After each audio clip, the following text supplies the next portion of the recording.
minutos. Voltamos agora a falar de política. Nós estamos em contato com Paulo Pozonoff, que é comentarista aqui da PAN. Paulo, boa tarde. Boa tarde, Denise. Tudo bom?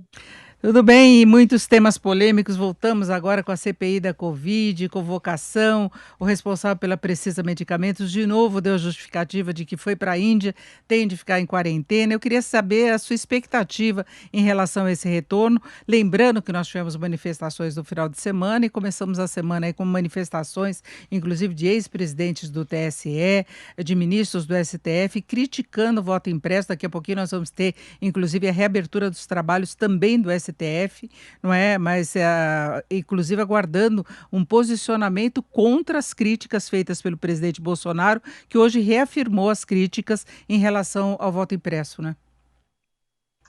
A respeito da CPI, a minha expectativa, bem, a CPI volta aos trabalhos decepcionando um pouco, né?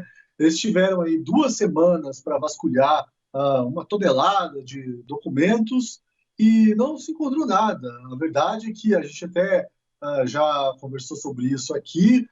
Houve aquela gravação, apareceu aquela gravação do Pazuello estaria negociando ali vacina ou não, mas aquilo não foi muito para frente como denúncia, não pegou entre a população como um caso assim, de corrupção a ser investigado mais a fundo, e o que a gente vê é que a CPI volta aos trabalhos, continua apostando na mesma narrativa, na narrativa de que não só o governo foi omisso aí na gestão da pandemia, como também foi corrupto.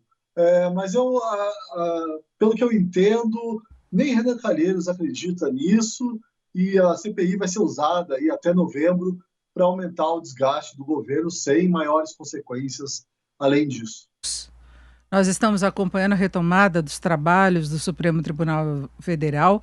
Falou o ministro Fux, que é o presidente do STF, agora ele passou ao início dos trabalhos aí da pauta, dando prosseguimento com a fala de Gilmar Mendes, e eu volto a conversar com o Paulo Pozonoff, comentarista aqui da PAN. Paulo, interrompemos a nossa conversa que falava de CPI, e aí o que você achou dessa abertura de Luiz Fux?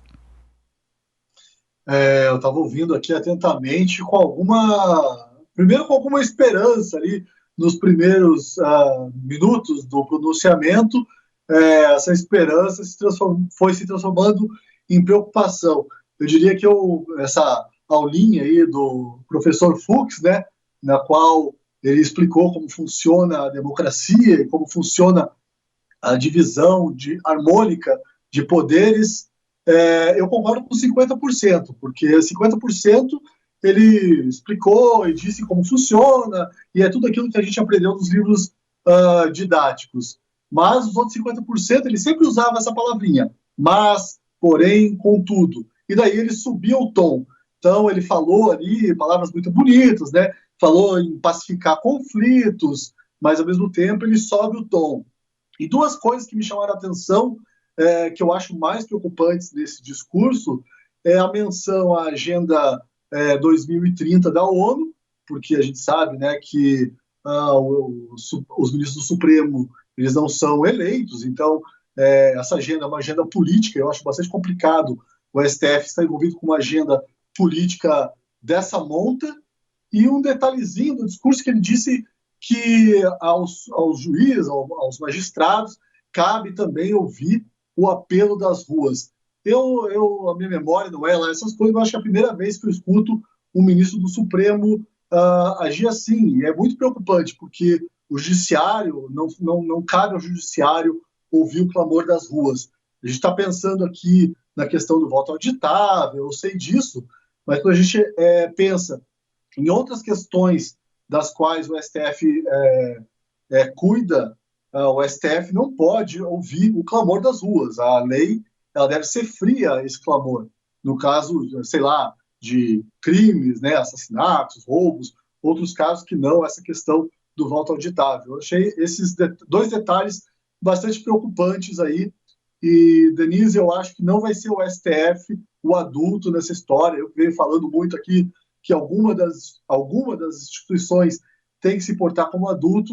Não me parece que o STF está disposto a isso, não. Eles subiram o tom.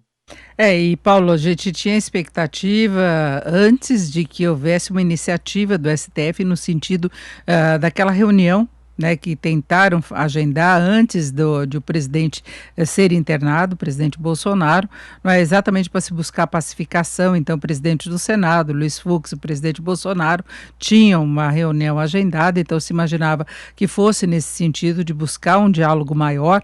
E nos últimos dias, dados os embates aí em torno do voto impresso, que houvesse talvez até uma fala mais firme de Fux, mas mais direta, né? E eu notei muitas indiretas em relação à situação, sem a gente saber exatamente a que ele estava se referindo, né? Mesmo quando ele fala em voz das ruas, seria em que sentido? E logo de início ele falou que o papel do Supremo é respeitar e defender a Constituição, né? Várias indiretas ali, eu consegui ler, não sei, esperançoso demais que eu sou, talvez, consegui perceber várias indiretas ali, inclusive para o ministro Barroso, que tem se empenhado aí pessoalmente nessa questão do voto auditável, mas também muitas indiretas ao presidente da República, né, aquela retórica mais belicosa, mais armada do presidente, né, com bastante, muitas ameaças aí veladas. E outro detalhe nessas indiretas é a preocupação com a honra, né? Isso me chama muita atenção, o quanto os ministros do Supremo, dessa vaidade suprema, eles se preocupam com a honra, né? E acredito que uma preocupação que eles deveriam ter, até o ministro Fux citou isso um pouco ali, en passant, nesse discurso, é uma preocupação menos com a honra e mais com o legado, né? Menos com as consequências imediatas, menos com o clamor das ruas, no sentido deles tomarem uma decisão que é boa para o país, mas de repente contraria aí, uma turba mais ruidosa, e eles deviam estar mais preocupados com o legado, né? Porque realmente eles são guardiões da Constituição e a gente espera que a Constituição perdure aí por mais algumas décadas, pelo menos. Respeitada, né? Antes de mais nada, né, Paulo? Mas é isso. Ouvimos o Paulo Pozonoff, agora temos que ir para um intervalo. Paulo, mais uma vez, muito obrigado, uma boa tarde. Eu que agradeço, até mais.